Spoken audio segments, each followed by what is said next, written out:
bando.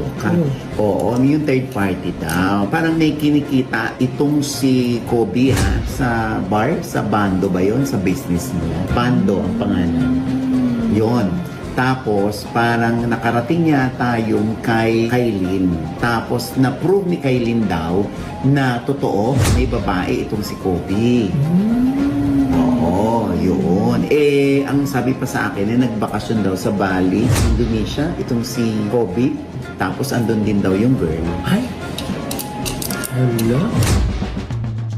Dahil kung paniniwalaan ang nagchika sa atin, ang sabi nito, spotted sa airport papuntang Bali, Indonesia si Kobe with a girl na hindi girlfriend ng mga kaibigan niya. So, sino ang kasama ni Kobe kung totoo man? Ang labis pa raw na ikinairita ni Kailin, ayon pa sa ating source, na sabi ni Kailin sa kanya na ang kapal ng mukha ni Kobe kasi gamit pa ang mga sasakyan ko habang nang cheat.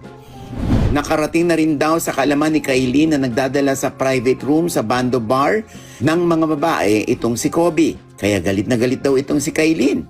Anyway, hintayin natin ang panig ni Kobe dahil hindi natin alam kung